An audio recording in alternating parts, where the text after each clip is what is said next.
وسلام على عباده الذين اصطفى أما بعد فأعوذ بالله من الشيطان الرجيم بسم الله الرحمن الرحيم وَلَنُذِيقَنَّهُم مِّنَ الْعَذَابِ الْأَدْنَىٰ دُونَ الْعَذَابِ الْأَكْبَرِ لَعَلَّهُمْ يَرْجِعُونَ وقال النبي صلى الله عليه وسلم إذا أحب الله عبدا صب عليه البلاء صبا. وقال النبي صلى الله عليه وسلم في مقام آخر أشد الناس بلاء أنبياء ثم الأمثل فالأمثل أو كما قال عليه الصلاة والسلام. اللهم صل على محمد النبي الأمي وعلى آله وسلم تسليما. اللهم صل على محمد النبي الأمي وعلى آله وسلم تسليما. محترم حضرات سامعین کرام، میں نے جس آیت کریمہ کی تلاوت کی ہے یا جو احادیث شریفہ آپ کے سامنے تلاوت کی گئی ہے، اس کے اندر اللہ رب العزت نے اور اللہ کے نبی جناب محمد الرسول اللہ صلی اللہ علیہ وسلم نے ہم سب کے لیے بشارت دی ہے، خوشخبری دی ہے، ایک طریقے سے تسلی دی ہے۔ اللہ تعالیٰ ارشاد فرماتے ہیں وَلَنُذِيقَنَّهُم مِّنَ الْعَذَابِ الْأَدْنَىٰ دُونَ الْعَذَابِ الْأَكْبَرِ لَعَلَّهُمْ يَرْجِعُونَ، کہ ہم جو ہے قیامت کے دن جو عذاب ہونے والا ہے،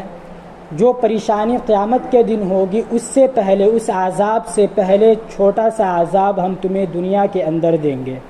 یعنی دنیا کے اندر تمہیں ہم مصیبتوں کے اندر پریشانیوں میں ملوث رکھیں گے۔ کیوں؟ لعلہم یرجعون، تاکہ تم واپس آ جاؤ، تم صحیح راستے پر آ جاؤ۔ آج ہم دیکھتے ہیں کہ معاشرے کے اندر، اپنی سوسائٹی کا اگر ہم جائزہ لیں تو ہر ایک شخص کسی نہ کسی اعتبار سے پریشان ہے، کوئی مالی اعتبار سے پریشان ہے، کوئی گھر کے اعتبار سے پریشان ہے، کسی کے پاس اگر گھر ہے تو مال نہیں، اگر مال ہے تو گھر کے اندر سکون نہیں، یعنی ہر طریقے سے دنیا کے اندر لوگ پریشان حال ہیں۔ اسی کی وجہ سے اللہ نے اور اللہ کے نبی نے بشارت دی کہ اگر دنیا کے اندر تمہیں پریشانی آتی ہے، مصیبتیں آتی ہیں، تو یہ بھی تمہارے لیے اچھی چیز ہے، یہ بھی گاڈ گفٹڈ چیز ہے، یہ بھی خدا کے طرف سے ایک طریقے کا نعمت ہے۔ لیکن پریشانی آدمی کے لیے نعمت ہے، اور کبھی پریشانی، مثال کے طور پر اگر ہم قرض کے اعتبار سے پریشان ہیں یا کاروبار کے اعتبار سے پریشان ہیں، تو اس کی بھی دو قسم ہے، دو طریقے کی پریشانی ہوتی ہے۔ ایک پریشانی کہ پریشانی آنا یہ اللہ تعالیٰ کی طرف سے نعمت ہے، ہمارے لیے تحفہ ہے۔ اگر کوئی آدمی بیمار پڑتا ہے تو یہ بھی اللہ تعالیٰ کی طرف سے ایک نعمت ہوتی ہے، لیکن کب؟ اس کی بھی ایک وجہ ہے، علامت ہے، اس کی بھی نشانی ہے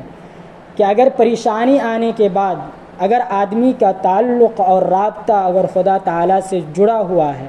مضبوط ہے، وہ اپنی پریشانی کو صرف خدا کے سامنے بیان کرتا ہے کہ اللہ میں اس پریشانی اور اس آزمائش کو برداشت نہیں کر سکتا، مجھے اس آزمائش کے اندر نہ ڈال، اپنی عافیت عطا فرما، رحم و کرم کا معاملہ عطا فرما۔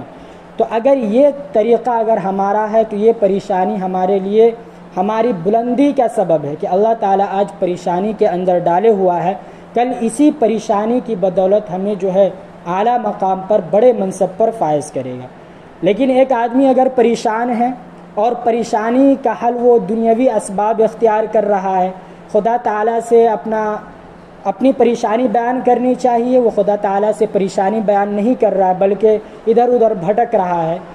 پہلے پریشانی نہیں تھی تو وہ خدا کے یہاں پہ جاتا تھا، نمازیں پڑھتا تھا، اللہ تعالیٰ سے اپنا تعلق جوڑے ہوا تھا، لیکن جیسے ہی بیمار ہوا یا قرض دار ہو گیا یا کسی طریقے کی پریشانی آ گئی تو اب وہ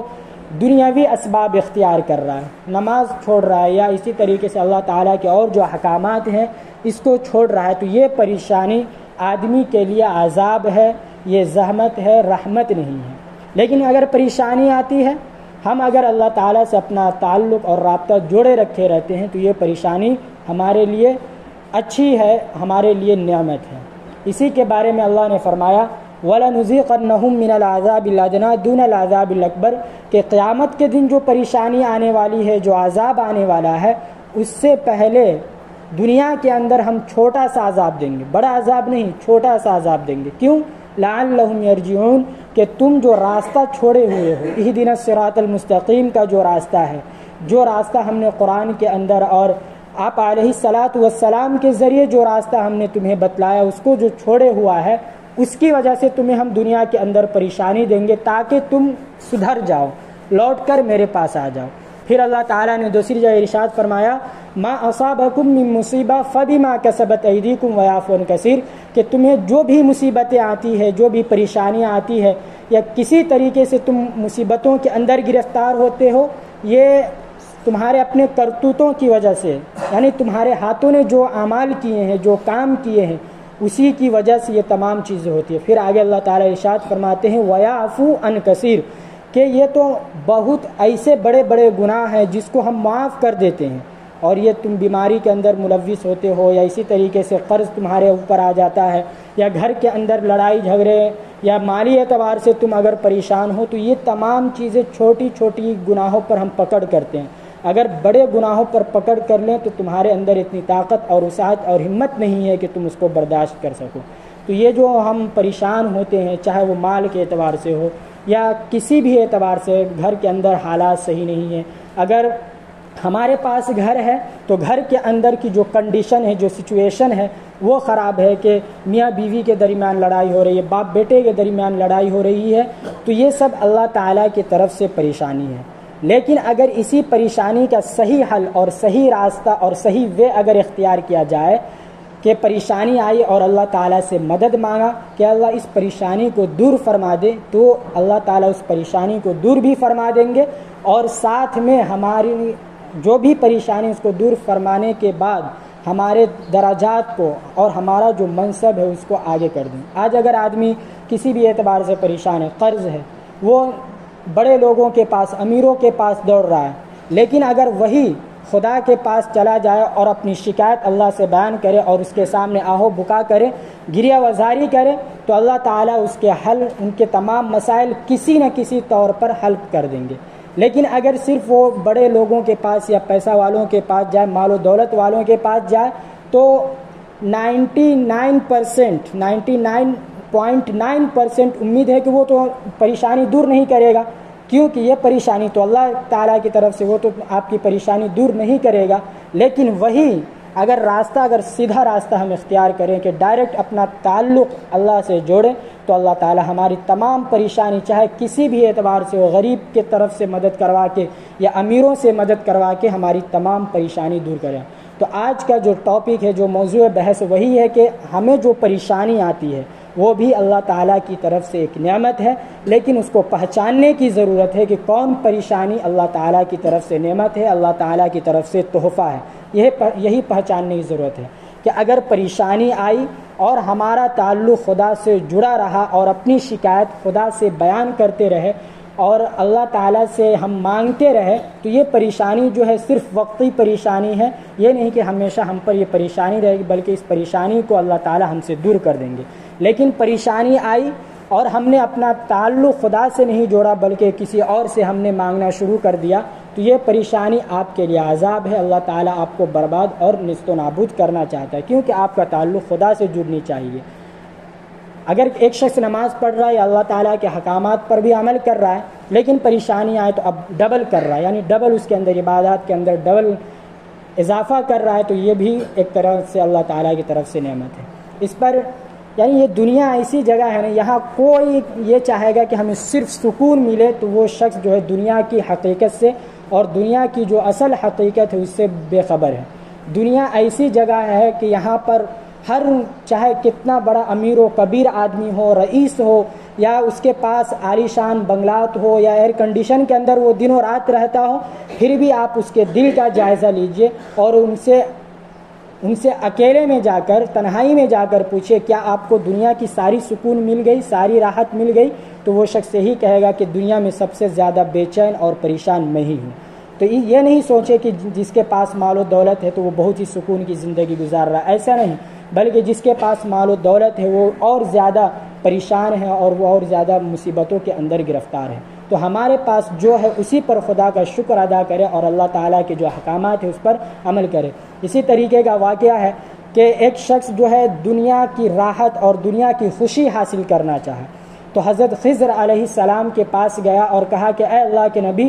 کہ آپ میرے لیے دعا فرما دیں کہ دنیا کی ساری راحت اور ساری خوشی ہمیں حاصل ہو جائے۔ تو حضرت خضر علیہ السلام کو بڑا تعجب ہوا اور کہا کہ بھائی یہ دعا تو میں نہیں کر سکتا، وہ اس لیے کہ دنیا ایسی جگہ ہے کہ یہاں کسی کو سکون حاصل ہی نہیں۔ اگر آج خوش ہے تو کل غم ہی کے اندر اس کو رہنا ہے، اگر کل غم ہے تو پرسوں وہ خوش رہے گا، اور کوئی یہ چاہے کہ ہمیشہ پوری 60 سالہ زندگی اگر خوشی کے اندر گزر جائے تو دیٹ از امپاسبل، دنیا کے اندر یہ چیز ہو ہی نہیں سکتا۔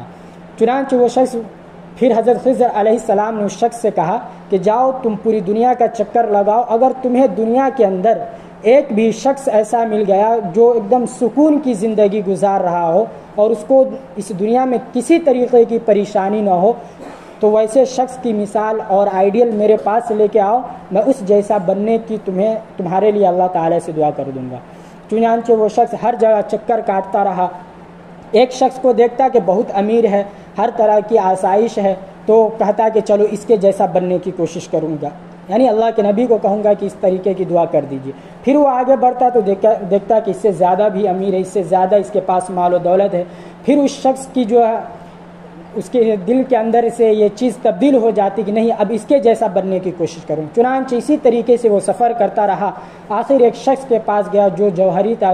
اس کے پاس گیا اور اس سے کہا کہ بھائی تمہارے پاس ساری چیزیں ہیں، یعنی عالیشان بنگلات ہے، نوکر چاکر ہے، تم ایئر کنڈیشن کے اندر رہتے ہو، یعنی ہر طرح کی سہولت تمہیں دنیا کی حاصل ہے، کیا تم مطمئن ہو؟ یعنی وہ شخص چاہا کہ ٹھیک ہے اس کے جیسا بننے کی اب دعا کروں گا، وہ شخص جانے لگا، لیکن اس شخص کے دل میں خیال آیا کہ ایسا نہ ہو کہ یہ دیکھنے میں لگ رہا ہے کہ اتنا سکون کی زندگی گزار رہا ہے اور اندر سے یہ پریشانی کے اندر ملوث ہے۔ چنانچہ اس شخص نے مالک مکان سے، جو مالک تھا مکان کا، اس سے کہا، تنہائی میں بلایا، خلوت میں بلایا اور کہا کہ بھائی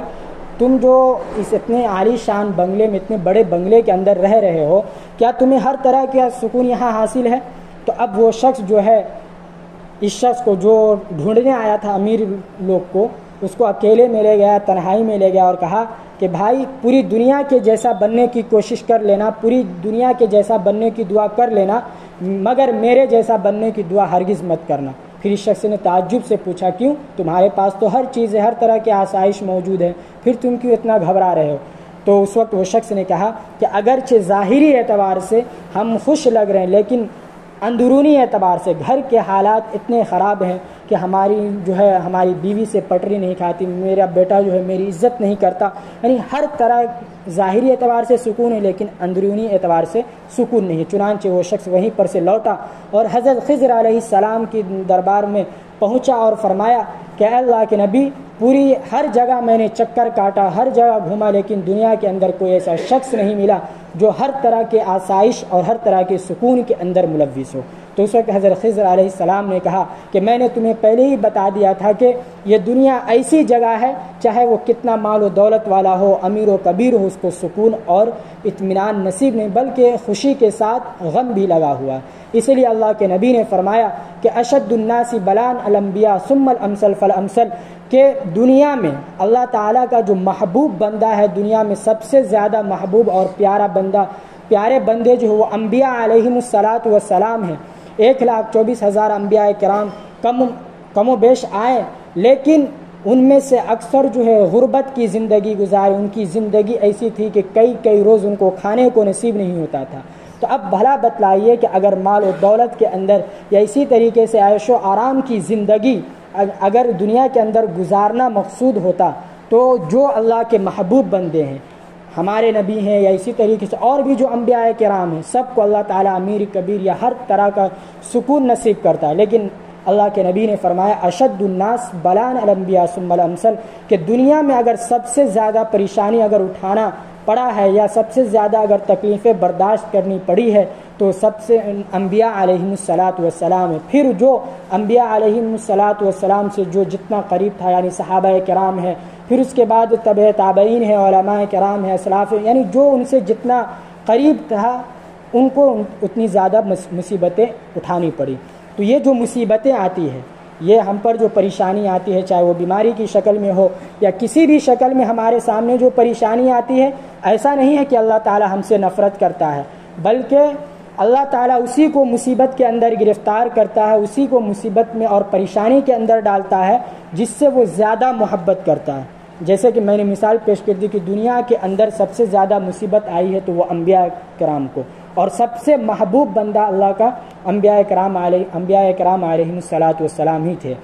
تو اللہ کے نبی نے فرمایا اذا احب اللہ عبدا صب علیہ البلاء صبا، کہ جب اللہ تعالیٰ کسی سے محبت کرتا ہے، کسی کو چاہتا ہے، کسی کو پسند کرتا ہے تو اس کو طرح طرح سے آزمائشوں کے اندر گرفتار کرتا ہے۔ چنانچہ آپ نے حضرت ابراہیم علیہ الصلاۃ والسلام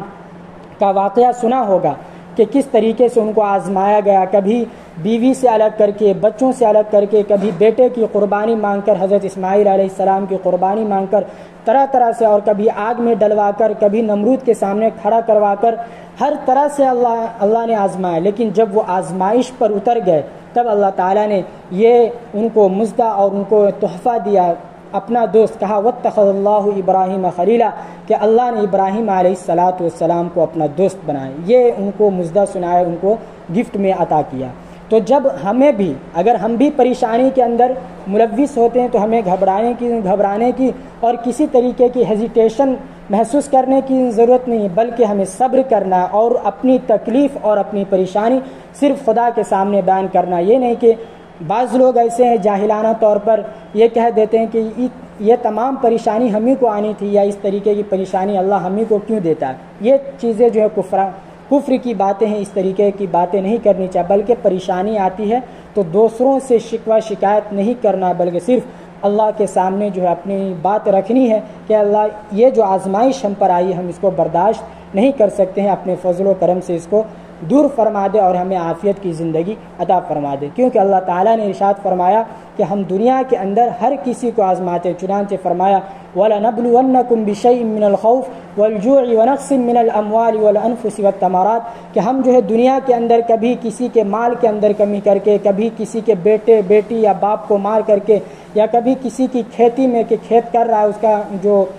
جو اناج ہے وہ نہیں اگے گا، یا اسی طریقے سے ان کے پھلوں کے اندر، درختوں کے اندر، مالوں کے اندر، بزنس کے اندر، کاروبار کے اندر، گھروں کے اندر جو ہے ہم آزمائش میں ڈالیں گے۔ کیوں؟ وَبَشِّرِ الصَّابِرِينَ، تاکہ ہم ان کو آزمائیں گے کہ کتنا صبر کرتا ہے اور کتنی آزمائش کو یہ برداشت کرتا ہے۔ پھر فرمایا کہ جو صبر کرنے والوں کو اللہ تعالیٰ نے خوشخبری بھی دی، فرمایا وَبَشِّرِ الصَّابِرِينَ، اور خوشخبری ہے ان لوگوں کے لیے جنہوں نے ان تمام چیزوں پر، اتنی مصیبتیں آئیں، سب کو برداشت کیا اور اللہ تعالیٰ کی حمد و ثنا کرتے رہے۔ تو گھبرانے کی ضرورت نہیں، بلکہ صرف اپنا تعلق جو ہے خدا سے جوڑنے کی ضرورت ہے۔ پھر آگے اللہ نے فرمایا الذین اذا اصابتهم مصیبہ قالوا انا للہ وانا الیہ راجعون، کہ یہی وہ لوگ ہیں جب ان کو مصیبتیں آتی تھی، پریشانیاں آتی تھی تو یہ لوگ کہتے تھے انا للہ وانا الیہ راجعون۔ جیسے ہم لوگ کوئی مر جاتا ہے تو انا للہ وانا الیہ راجعون کہتے ہیں، بلکہ آدمی کو جب بھی کسی طریقے کی مصیبت آئے، کہ کسی کا سامان گم ہو جائے یا کوئی بھی مصیبت آئے تو اس وقت انا للہ وانا الیہ راجعون پڑھنی چاہیے۔ اسی لیے اللہ نے فرمایا الذین اذا اصابتهم مصیبہ قالوا انا للہ وانا الیہ راجعون۔ تو یہ تمام چیزیں ہیں۔ تو خلاصہ کلام یہ ہے کہ پریشانی آئے تو آدمی کو گھبرانے کی ضرورت نہیں۔ پریشانی کی دو قسم ہے، ایک پریشانی جو ہمارے لیے اچھی ہوتی ہے، دوسری پریشانی ہمارے لیے اچھی نہیں ہوتی ہے۔ وہ پریشانی آنے کے بعد اگر ہم اپنا تعلق خدا سے جوڑے رہتے ہیں اور پریشانی آنے کے بعد بہت زیادہ، پہلے سے زیادہ ہم خدا کی عبادت کرتے ہیں یا خدا سے اپنا تعلق جوڑتے ہیں تو یہ پریشانی ہمارے لیے بہتر ہے۔ اللہ تعالیٰ اس پریشانی کے بدلے جو ہمیں بہت ہی اچھا صلہ دے گا۔ حدیث شریف میں آتا ہے کہ کل قیامت کے دن یہ جو پریشانی ہم پر آتی ہے، اس پر جو ہم صبر کرتے ہیں، بیماری کے طور پر ہو یا کسی بھی طور پر جو ہمیں پریشانی آتی ہے، جب آدمی اس پر صبر کرتا ہے، جب میدان حشر میں کل قیامت کے دن اللہ کے سامنے جب آدمی جمع ہوگا تو اس وقت وہ ان لوگوں کو لایا جائے گا جنہوں نے پریشانیوں کے وقت صبر کیا، اور اللہ تعالیٰ جو ان کے بدلے انعامات دیں گے، جنت کے اندر جو بھی شکل ہو اللہ تعالیٰ انعامات دیں گے۔ لیکن اس وقت جو لوگ ہوں گے وہ یہ کہیں گے کہ کاش کہ دنیا کے اندر میرے چمڑے کو، میرے کھالوں کو قینچیوں سے کترا جاتا، اس وقت میں اپنی پریشانی، اس وقت جو ہے میں صبر کرتا۔ ابھی جو ہم پریشانی آتی ہے تو ہم گھبرا جاتے ہیں، لیکن اس کا جو انعام ہمیں جنت کے اندر، دنیا میں ملے یا نہ ملے وہ الگ بات ہے، لیکن اس کا انعام جنت کے اندر بہر صورت ملنا ہے۔ تو تو اس وقت جو انعام ملے گا، جو لوگ پریشانی پر صبر کریں گے ان کو جب اس وقت انعام ملے گا تو دوسرے لوگ دیکھ کر تعجب کریں گے اور وہ لوگ لالچ کریں گے، طمع کریں گے کہ کاش کہ میری کھالوں کو اور میرے چمڑوں کو بھی دنیا کے اندر قینچیوں سے کترا جاتا اور اس وقت میں صبر کرتا، تاکہ یہ انعام اور یہ تحفہ آج میدان محشر کل قیامت کے دن اللہ تعالیٰ مجھے عطا کرتا۔ تو اس طریقے کی حدیث بھی اللہ کے نبی نے بیان فرمائی۔ تو خلاصہ یہی ہے کہ اگر کسی طریقے کی پریشانی آتی ہے تو آدمی کو صبر کرنی چاہیے۔ یہ جو پریشانی آتی صرف ہمارے جو گناہ ہیں اس کو دور کرنے کے لیے، اور ہم جو غلط راستے پر بھٹکے ہوئے ہیں اس کو اللہ تعالیٰ صحیح راستے پر ہمیں رجوع کرنے کے لیے یعنی تنبیہ کرتا ہے، وارننگ دیتا ہے، ایک طریقے سے کہہ لے کہ اب بھی تم صحیح راستے پر آ جاؤ۔ چنانچہ اسی کے متعلق واقعہ ہے کہ اللہ تعالیٰ کے ایک مرتبہ جو ہے اللہ تعالیٰ نے دو فرشتوں کو بلایا۔ ایک قبیلے کے اندر، ایک بستی کے اندر دو شخص رہتا تھا، ایک یہودی تھا، دوسرا مسلمان تھا۔ تو اللہ تعالیٰ نے دو فرشتوں کو بلایا اور دونوں کے بارے میں دونوں مرنے والا تھا، دونوں یہودی بھی مرنے والا تھا اور مسلمان بھی مرنے والا تھا، لیکن دونوں کے دل میں خواہش تھی۔ مرنے سے پہلے جس طریقے سے جیل کے اندر جب پھانسی دی جاتی ہے اس وقت خواہش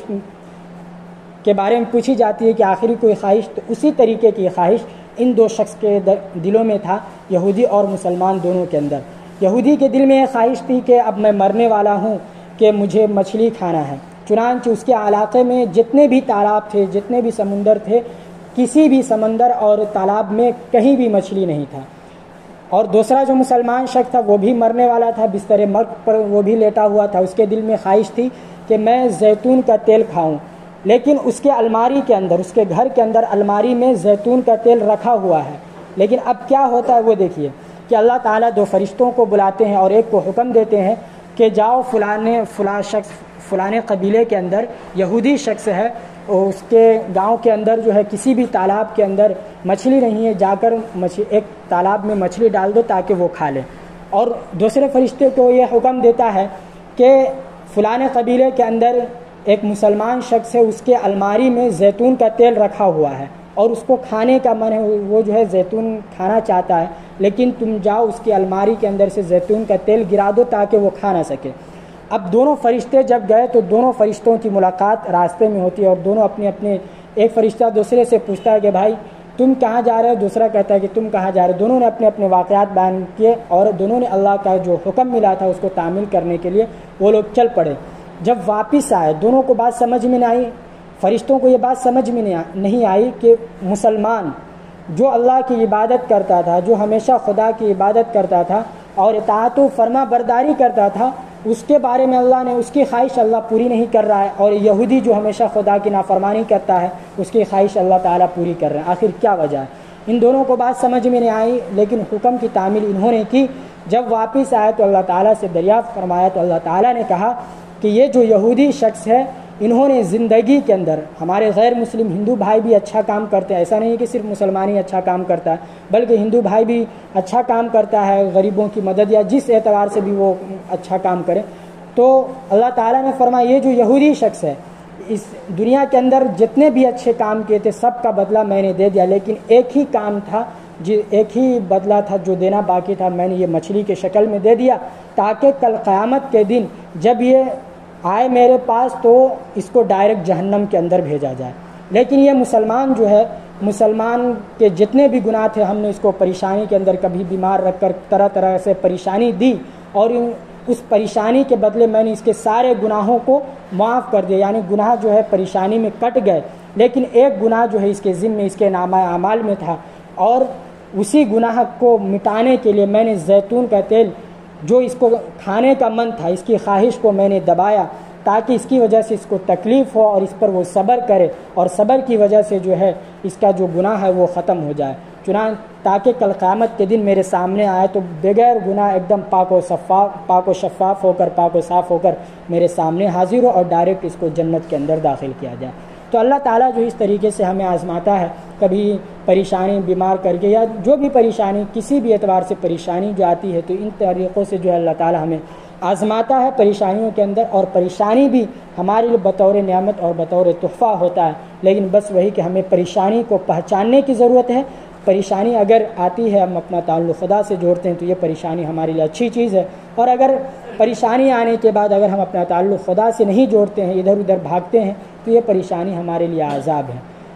تو کہنے کا مقصد ہے کہ ہم جو اپنا تعلق خدا سے جوڑے، نماز کی پابندی کرے، نماز ہوتی ہے، نماز کی پابندی کرے تو ہر طرح کی جو پریشانی ہے یا اللہ تعالیٰ کے جو احکامات ہیں اس پر اگر اس کو ہم فالو کریں گے تو ہماری تمام پریشانی دور ہو جائے گی۔